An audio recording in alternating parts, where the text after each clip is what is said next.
Hi everyone, welcome back. This video shows you how to upload documents or data into your vector database. And you're going to need 5 things. You're going to need, of course, access to your Anything account, because that's what we'll be using if you're going to be following along. You would also need to connect your Anything account to your Google Drive.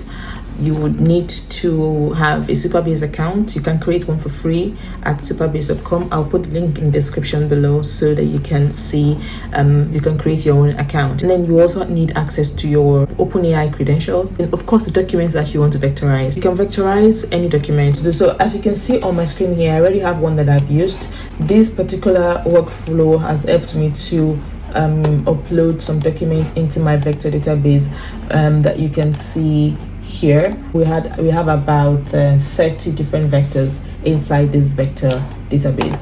That's what this particular workflow created for me.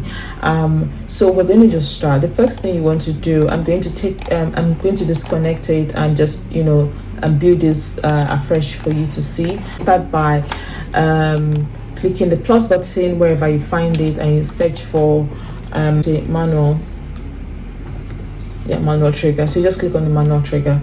When you click on this manual trigger, you have this. Okay, so there's nothing inside, there's nothing to configure here. The next thing you do is click on the plus button after that, and you search for Google Drive. So if you search for Google Drive, you find it here. What you want to do is to download a file. So you're going to pick the download file operation. When you click on that, it opens this, and then you connect your credential if you don't already have one. I already have a credential, and that is what I'm going to use. But if you don't know how to do it, there's some process and procedure to this. I'm going to link the video on how to do this here, so that you can follow. You can go and watch that and use that to connect your Google Drive to your Anything account. I'm going to use this particular one. I'm downloading a file, and I'm going to search for the file. The file that I'm looking for is called Balconies services, and it should find that for me. I think it has a dash or an underscore. I'm not quite sure. Yeah, it has an underscore. So so that's it. And what I want to do is execute the step.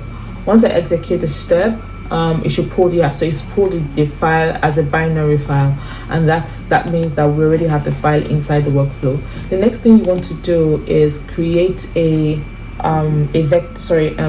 a Supabase vector store node. So you're going to search for Supabase, and there are 2 types here. There's normal Supabase. If you pick this one, it will be taking you to pulling file from your files from your tables. But what we want is for you to pull files from the vector store. So we're going to pick this one, and then what we want to do now is to add documents into a vector store. So we're going to click on add documents, and it brings us here. The usual way you create your credentials, you can go ahead and create one, but before you do that, you need to go to Supabase. And when you come into Supabase, you can create a new project. Okay, so I've decided to create a new account on my Supabase so that I can show you how it works. I've already I've signed up, and then I called my organization demo, because I'm going to be using this account just to demo how this works. So after I've done that, the next thing is for you to now create a new project. I have the organization set. I need to create a new project, and this project is also called demo as well. So I'm going to just get a new password for this. This is the password I'm going to use. I've decided to copy the password because I need to keep it saved somewhere. Okay, now I've saved the password somewhere safe, and then we can continue. Now I'll just create this new project. Let me come to project settings and see if I can change this. It doesn't look like it can.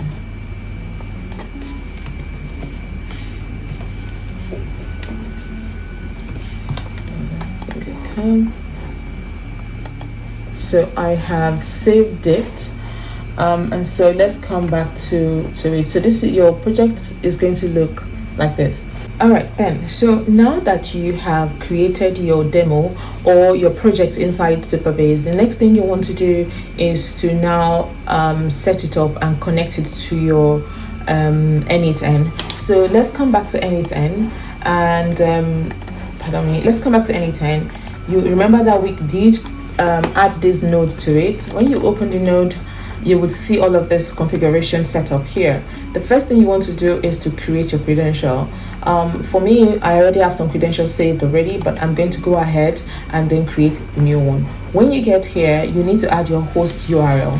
Then let's go back to Supabase, and then to get your host URL, you come to the side panel here and scroll down to where you have project settings. Under project settings, look for where it says data API.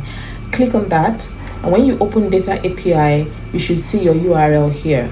You copy the URL, go back to N8N and paste that URL inside your host field. Now the next thing is this: you need to get your service role secrets. Let's go back to API to Supabase and search for API keys. Once you find API keys, you will see service role secret. You click on reveal, and then once it reveals, you copy. I'm going to do that quickly, and then you come back here and you paste your service role secret here. Come back to N8N and then click on save. But before you save, remember to name your N8N your Supabase account inside N8N appropriately, so that it's easy for you to identify which is which. In my own case, I'm going to call this demo setup, and then I would save. Now I've saved. Everything should go green. Yes, we're good. Now we have this. Now the thing is saying the next thing for us to do, we want to insert document, which is what we are trying to do, which is fine, but we need to identify the table name. There is no table name here, and that is because there's no table inside our Supabase at the moment. Our table is empty. Come back to N8N. You should see a place where you click on doc here. When you click on doc, you should search for where it says quick start to setting up your vector store.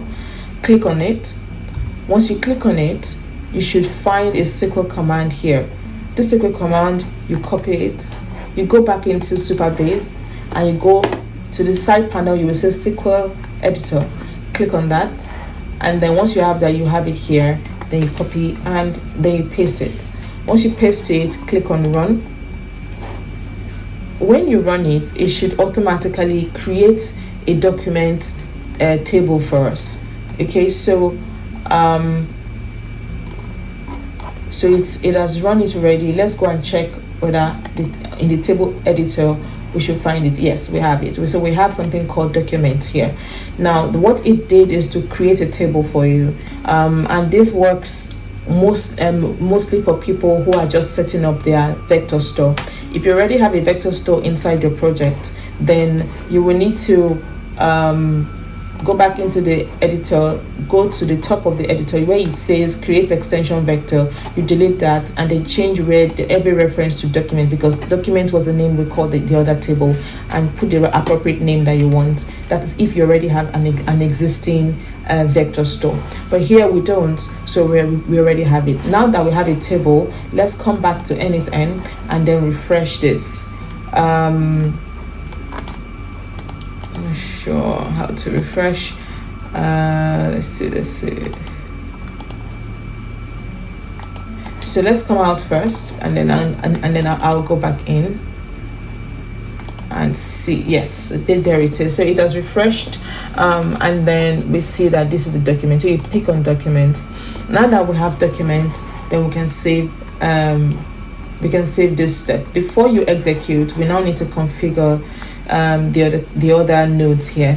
Where it says document, click on document. So we're going to pick this, and then once we click on that, I would suggest and I would advise that you go for the simple one. But if you have a custom way you wanted to split the text or the information inside your document, you can go ahead and pick a custom one. But for this one, we're going to leave it as simple.